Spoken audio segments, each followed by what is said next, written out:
The morning went wrong the second she spoke. Why do you kept avoiding me? She stepped into my path by the mailboxer like she did finally decide I wasn't sleeping past her again. My neighbor, 38, tired eyes, jaw set, sick, stopped close enough that I could smell her laundry soap. I froze. At 42, after 15 years in an ambulance, I didn't retaliate with another break that question. My name's Jack Miller. I'm an EMT in a small coastal town in North Carolina. Quiet streets. Salt air. People who notice when you don't wave back. I'm divorced. I live alone in half a duplex. I work night shifts for the overtime, and because nights don't ask much from you. Most days I run on routine. Coffee. Calls. Paperwork. Sleep.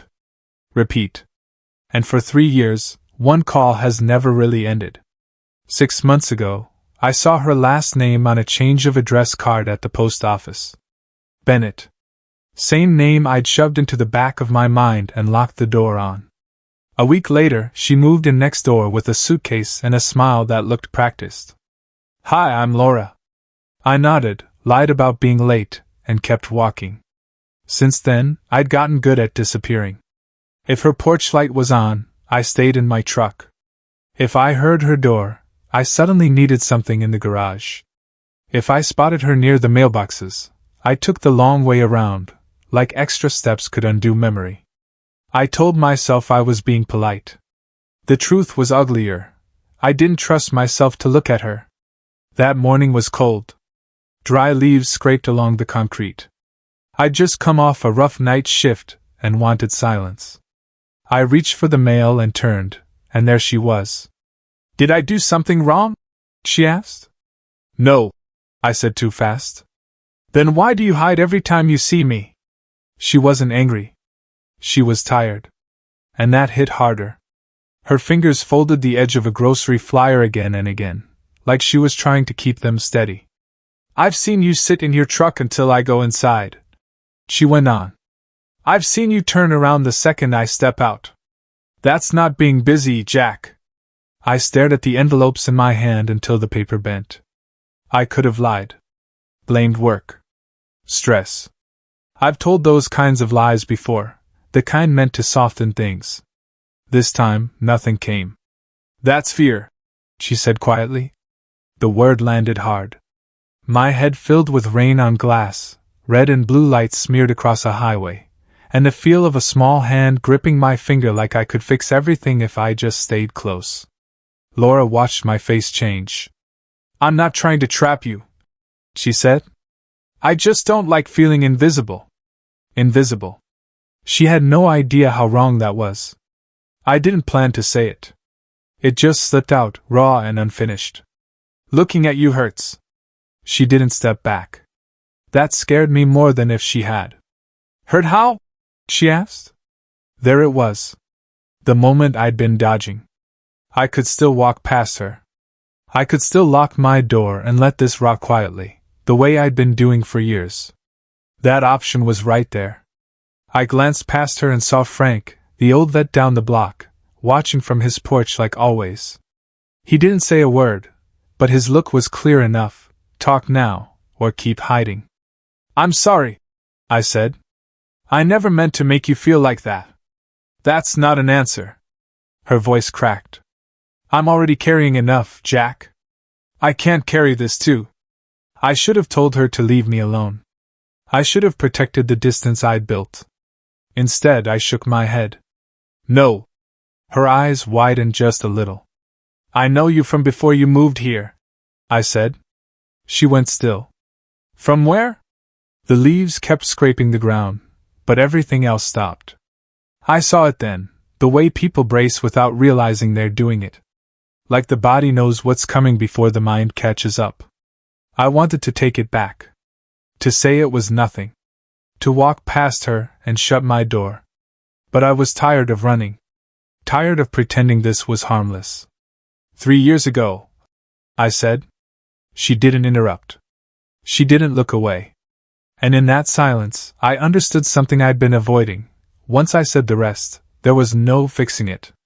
Whatever was between us would either break open, or break completely. My throat tightened. My pulse hammered. This wasn't just my story anymore. And the next thing I said was going to decide whether she hated me, or finally understood why I'd been hiding. I drew a breath that tasted like cold air and old regret.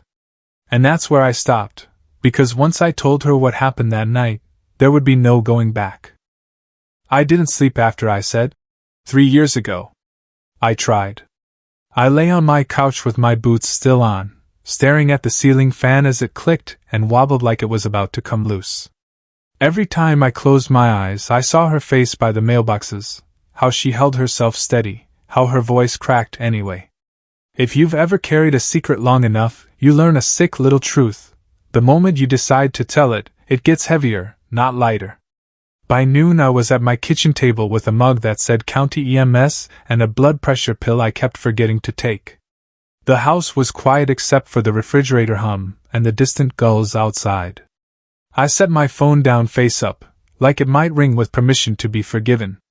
In the back of my hall closet, behind winter jackets and an old toolbox, there's a manila folder I hate. I pulled it out and laid it on the table like evidence. The label was smudged, but I didn't need to read it. Bennett. Date. Case number. My handwriting from a night when my hands wouldn't stop shaking. Here's the part people don't tell you about this job. You can do everything right and still lose. You can follow the protocol down to the second and still walk away feeling like you failed. And sometimes what breaks you isn't the death, it's the moment after, when you're supposed to talk like a normal human being and you can't. 3 years ago it was raining hard enough to blur the world. Dispatch sent us to a 2-car collision on the highway outside town. I was riding with Gabe back then, good partner, steady hands, the kind of guy who whistled even at 3 in the morning. We rolled up on flashing hazards and a minivan folded in on itself at the shoulder. Metal groaned.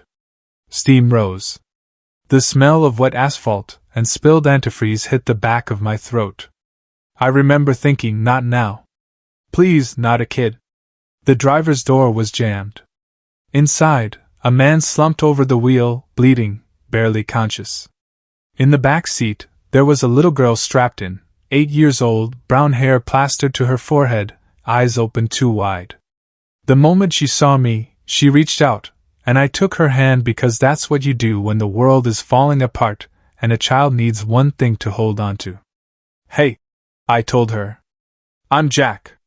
I'm right here. Her fingers were cold. Not panic cold. Shock cold. I checked her pulse and felt my stomach drop, but I kept my voice calm. You learn how to sound calm even when your heart is sprinting. Gabe worked on the driver. I worked on her. Rain hammered the roof. Sirens echoed off the trees. Somewhere behind us a trooper shouted at the other driver, and I caught the word drunk. It hit me like a second collision. This wasn't bad luck. This was somebody's choice. The girl's name was Emily. I know that now because it's on every page of that folder, but that night she told me between breaths, like she was afraid she'd forget her own name. She asked for her mom. She asked if her mom was coming. I told her the truth I could give. We're getting you help. Stay with me. She squeezed my finger, tight then weaker. Her eyes kept finding mine. And then she said something small and clear, something meant for her mother, not for me. I won't dress it up. It was a child trying to be brave. It was love, simple as breathing. I said, I'll tell her. Because I couldn't stand the idea of that sentence dying in the rain. We got her out. We moved fast. We did what we were trained to do. In the back of the rig I worked the way I've worked 100 times, hands moving, voice steady, mind counting seconds. But there's a point where your skills meet the wall of reality, and nothing you throw at it sticks. The monitor went quiet. The kind of quiet that fills your ears until you can't hear anything else. At the hospital, everything became bright lights and rushed feet and clipped voices. They took her from me. Gabe stayed with the driver. I stood in the hallway with my uniform soaked and stained, telling myself to breathe. And then I saw Laura, though I didn't know her name yet. She was in the family room, hair damp from the rain, coat half on like she'd run out the door without thinking. Someone told her the words every parent fears. Her knees buckled. She made a sound that wasn't a scream, more like the ground dropping out from under a person. I had the last thing her daughter said sitting like a stone in my chest, and I walked toward her. I got to the doorway. And I stopped. Because what do you say to a woman whose world just ended? Because I was soaked, shaking, and suddenly aware of my own uselessness. Because part of me was afraid she'd look at me and see the man who couldn't save her child. So I did what cowards do. I stepped back. I let a nurse close the door. I told myself, I'll come back in a minute. I'll say it when I have the right words. A minute became an hour. An hour became the end of my shift. Then the next call came. Then the next week. Then paperwork. Then life. And the sentence I promised to deliver turned into something I couldn't touch without bleeding. Gabe told me, "You can't carry every family, Jack." My supervisor told me, "Write the report and go home." So I wrote it. Clean. Clinical. Safe. No room for the part that mattered. No room for what Emily tried to give her mother through me. For 3 years I've told myself I was protecting Laura from hearing it. That's the lie I lived in. The truth is I was protecting myself from watching her break again, and from seeing what she'd think of me after. So yesterday, when she blocked me at the mailboxes and asked why I was avoiding her, I felt that old doorway open again. Step in or step back. Here's my choice now. I can finally say the sentence I stole from her. Or I can keep hiding and let her think I'm just some rude neighbor with a problem. I was sitting there, staring at the folder, when my phone lit up. Unknown number. I almost ignored it. Habit. Fear. Then it rang again. I answered. "Jack?" a woman's voice said. "This is Amber, from the station. You need to come in." My stomach tightened. "What happened?" She paused, like she hated the words. "It's about that old Bennett call. Someone's asking questions. And Laura just walked into the lobby." For a second I couldn't speak. The kitchen felt too small. The air felt thin. I looked at the manila folder on my table and realized the truth wasn't waiting politely anymore. It was coming to find me. And I knew I'd run out of places to hide. The worst part wasn't the questions. It was the waiting. I stood in the lobby of the EMS building, watching the second hand crawl around the wall clock like it was doing it on purpose. Every tick landed heavy. Laura sat across from me on a plastic chair, her hands folded in her lap, posture straight like she was bracing for impact. We hadn't said a word since we walked in. Not because there was nothing to say, but because there was too much. If you've ever carried something unfinished for years, you know this feeling. The truth isn't a confession anymore. It's a weight looking for a place to fall. An hour earlier, Amber had called me into the office and closed the door with that careful calm people use when they don't want to scare you. "This isn't an accusation," she said. "Not yet." That "not yet" stuck to me like grease. She explained it slow. A lawyer had contacted the department. Old case. Bennett. The driver was up for a hearing. Someone wanted to review procedures. Timelines. Reports. Names. Mine. Across the room, Laura finally spoke. "You don't have to sit with me," she said quietly. "I can handle this." I looked at her. Really looked. The same woman who'd blocked me at the mailboxes. The same woman who'd waited 3 years without answers. "I'm not leaving," I said. My voice sounded steadier than I felt. A door opened down the hall. A man stepped out I didn't recognize, mid-40s, neat suit, practiced smile. He glanced at a clipboard, then at me. "Jack Miller?" he asked. I stood. My knees complained. "That's me. I'm Mark Dalton," he said, extending a hand I didn't take. "Attorney for Mr. Hayes, the drunk driver." He didn't say the word, but it hung there anyway. "We may need to clarify a few details from the night of the accident." Laura rose beside me. "I'm Emily Bennett's mother," she said. No tremor. No apology. If you're here to rewrite what happened, you picked the wrong day. Dalton's smile didn't change, but his eyes sharpened. Ma'am, this isn't personal. It never is, she replied. They led us into a small conference room. White walls. A table too shiny. A recorder in the center like an unblinking eye. Dalton sat across from me. A department rep took notes. Laura stayed close enough that our shoulders almost touched. Almost. Dalton started gently. He always would. He asked about arrival times, weather conditions, seatbelt placement. I answered clean. Factual. I'd lived with these details for years. Then he leaned back and tilted his head. Given the injuries, he said, do you believe any alternate intervention could have changed the outcome? There it was. The question everyone pretends isn't an accusation. I felt that familiar urge to shrink. To hide behind protocols and paperwork. To say what was safe. And for a second, just a second, I almost did. Then Laura spoke. My daughter didn't die because of what the EMT did or didn't do, she said. She died because a man chose to drink and drive. Jack Miller held her hand. He stayed with her. If you're looking for someone to blame, you're looking in the wrong chair. Dalton glanced at me. Did she tell you anything? He asked. The room went quiet. My heart kicked hard against my ribs. This was the fork again. Lie cleanly and survive. Or tell the truth and let it land where it may. I looked at Laura. She wasn't begging. She wasn't demanding. She was just waiting. Yes, I said. She did. Dalton's pen paused. And? I swallowed. She asked me to tell her mom she loved her. Laura's breath hitched. A sound escaped her before she could stop it. Her hand found the edge of the table, knuckles white. I didn't reach for her. I let her have the moment without stealing it. That's not in your report, Dalton said. No, I replied. It wasn't. Why? Because I was afraid, I thought. Because I failed her twice. Instead I said, because I was wrong. The meeting ended faster after that. Paperwork.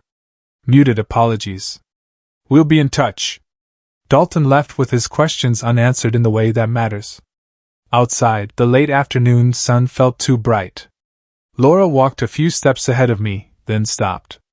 I thought she was going to turn away. Instead, she faced me. I knew it, she said softly. I always knew she'd say something like that. I nodded. I should have told you sooner. Yes, she said. Then, after a long pause, but you told me now. That was the shift. Not forgiveness. Not closure. Something quieter. Heavier. Real.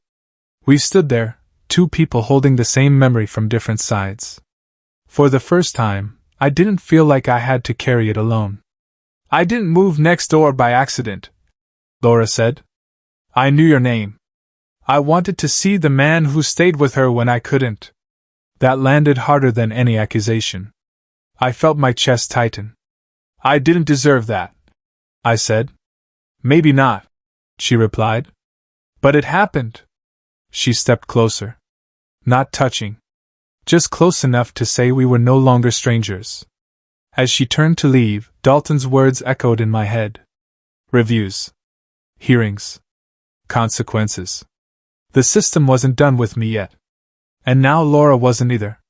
I watched her walk toward the parking lot, then back at the building behind me. For years, my choice had been simple: hide or survive. Now it was different. I could protect my job by staying quiet, or protect the truth by standing where I could be seen. And I knew, with a certainty that scared me more than any siren ever had, that whatever came next, I wasn't running anymore.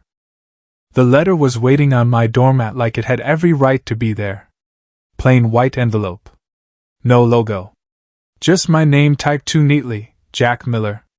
For a second I stood over it in my socks and felt the old instinct rise. Pretend I didn't see it, step over it, go make coffee, let the day happen without me. That's how I'd lived for 3 years, if you don't open it, it isn't real. But you don't get to be an EMT by ignoring what's on the floor. I tore it open at the kitchen counter. Notice of internal review. My department wanted a formal statement regarding the Bennett call, timelines, decisions, documentation. The words were polite, but the message wasn't, "We're looking at you." I sat down hard. My mug went cold in my hands. Part of me wanted to call my supervisor and fight it right there. Another part wanted to do what I'd always done, keep my head down, answer only what I had to, and pray it passed. Then my phone buzzed. A text from Laura. "You home?"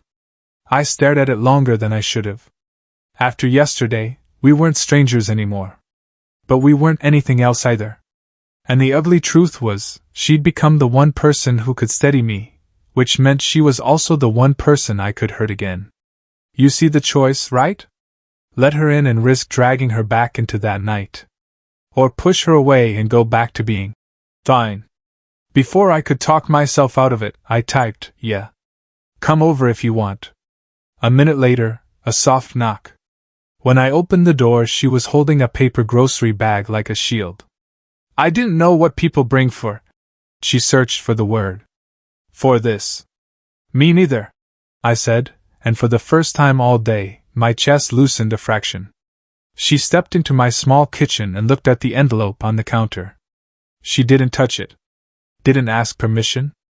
Just read the truth off my face. "They're doing a review," she said. "Yeah. Because of him. Because of lawyers," I corrected. "Because someone wants to move blame around like it's furniture." Laura's jaw tightened. "That man killed my husband and my daughter," she said. "And now he gets to make your life hard." That sentence, "your life," hit me. For years it had been my private punishment. Now someone else was naming it.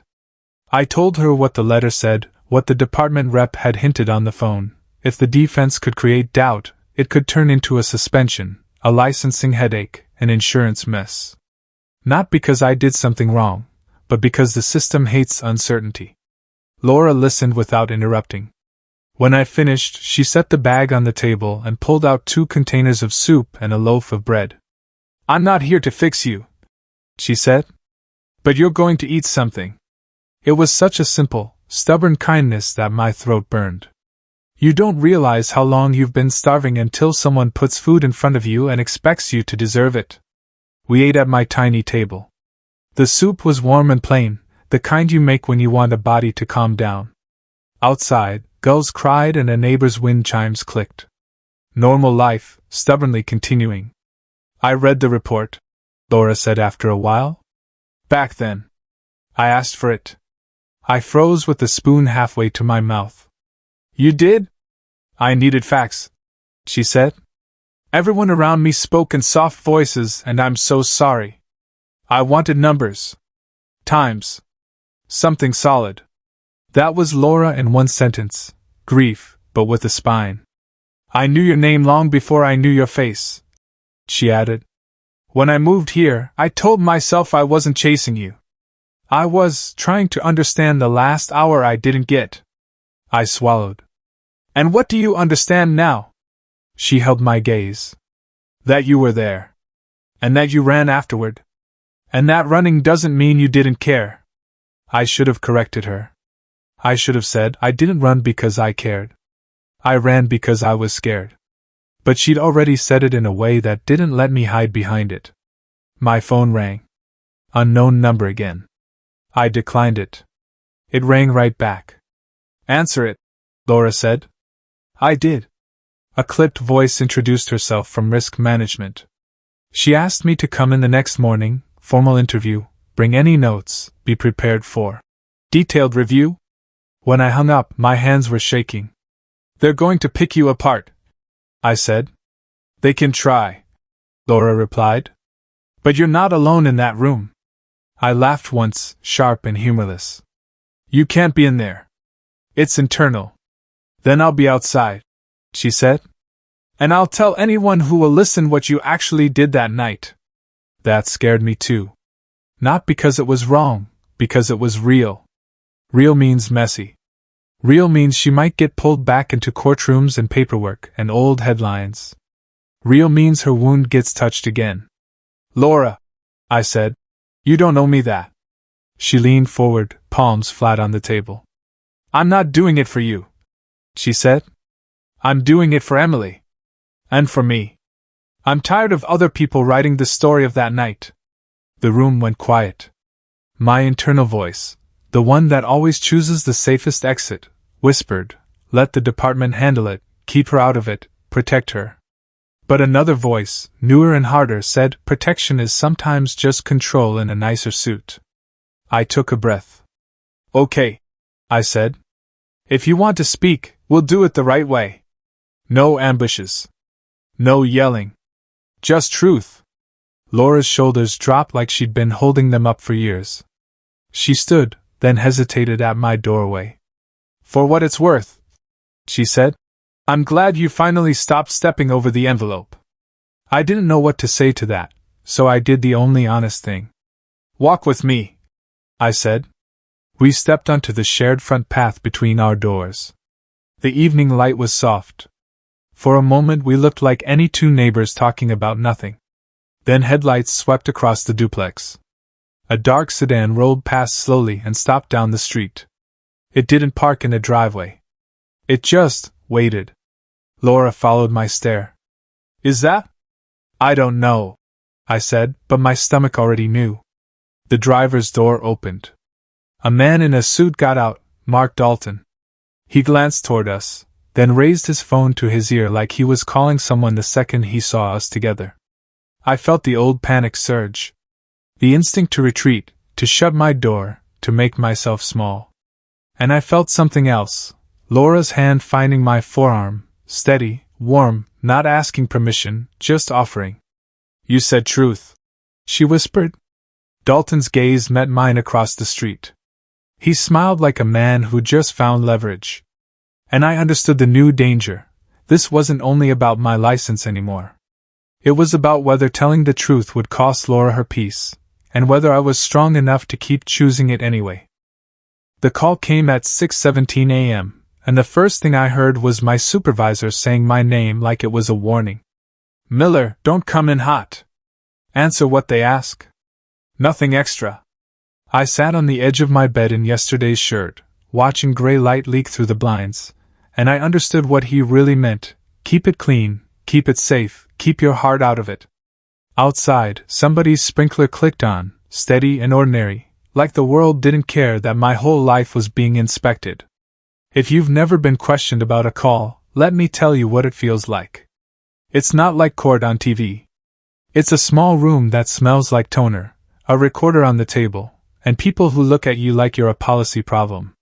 They asked for times, steps, words. They asked why my report didn't include Emily's last message. And right there, with my license hanging over my head, I felt the old instinct climb up my throat, say the minimum, survive, go back to work. One simple lie could have kept everything tidy. Then I pictured Laura's hands on my forearm the night Dalton watched us from his sedan. Not demanding. Just steady. I took a breath and told the truth the way it happened, that an 8-year-old girl asked me to tell her mother she loved her, and I promised I would, and I failed. The room went quiet. My supervisor's eyes dropped to the table. The risk manager asked, "Why didn't you disclose that?" I said, "Because I was scared of making her pain worse. And because I didn't want her to look at me and see a man who couldn't save her child." That was the first time in 3 years I said it out loud without hiding behind protocol. When I walked out, my hands were still shaking. Laura was waiting outside the building like she'd said she would, coat buttoned, hair pulled back, face calm but alert. She didn't rush me. She just asked, "Did you tell them?" I nodded. Her shoulders dropped, like she'd been holding up a roof. Across the street, Dalton stood by his car talking into his phone, watching us like we were evidence. I wanted to walk over and tell him to go to hell. Instead, I did something harder. I ignored him. I chose the only fight that mattered, staying honest. The day after the interview, Amber caught me by the rigs and shoved a bottle of water into my hand like an order. You did the right thing, she said. And if they tried to hang you for being human, I'll raise hell. I smiled, but it didn't reach my eyes. That afternoon Dalton left a voicemail. Smooth voice, polite tone, like he was offering me a discount. Mr. Miller, it may help everyone if we keep certain emotional details out of the record. The department doesn't want bad press. Neither do you. He didn't say bribe. He didn't say threat. He didn't have to. I stood in my driveway with the phone against my ear, staring at Laura's front steps. My first impulse was the old one: stay quiet, keep my job, let the system do what it does. Then I pictured Laura hearing the truth from anyone but me, filtered, spun, used as a tool. I deleted the voicemail and blocked the number. That choice didn't feel brave. It felt like stepping into cold water, shocking, unavoidable, and finally honest. Later that night Frank called out from his porch. They still circling you, son? I nodded. He lifted his mug in a slow salute. Then stand your ground. Storm passes, but only if you stop chasing shelter. 2 weeks crawled by. I worked my shifts. I lifted stretchers, checked vitals, made small talk with people on their worst days. At night I kept expecting the next shoe to drop.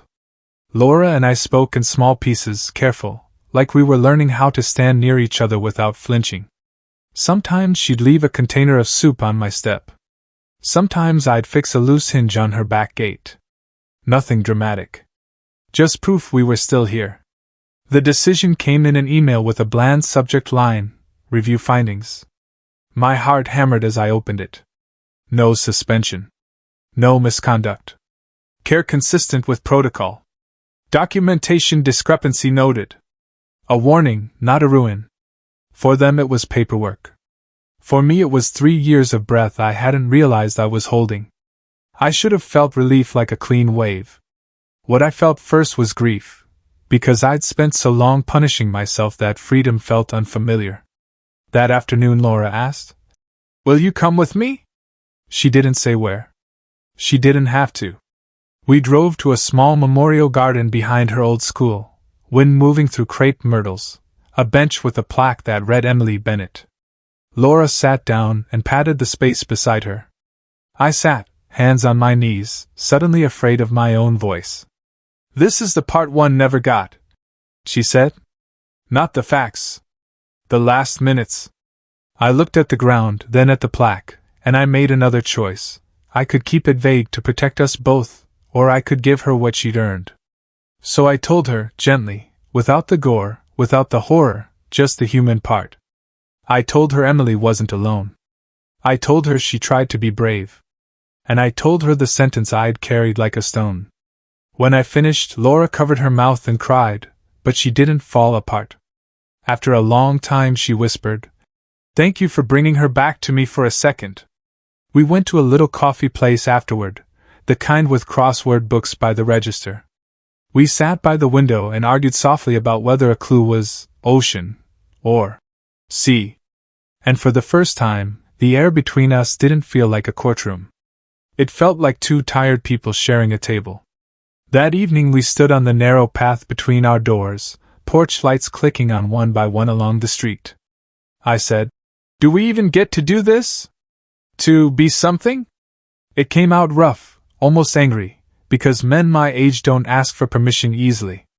Laura looked at me a long moment and said, "We're not building happiness on her loss, Jack. We're refusing to lose ourselves too." She reached up and touched my cheek with 2 fingers, brief, careful, and then she leaned in and kissed me once, soft as a thank you, nothing more. It wasn't a sparkler. It was a match in the dark. If you're still listening, here's what I learned the hard way. Sometimes the bravest thing isn't running toward danger. It's walking a few steps across your own yard and staying. I used to think my job was to show up for other people's emergencies. Now I know I also have to show up for my own. Laura squeezed my hand and said, "No more hiding." And I told her the truth I can live with. "Looking at you still hurts. But it doesn't hurt like a punishment anymore. It hurts like a reminder that we survived."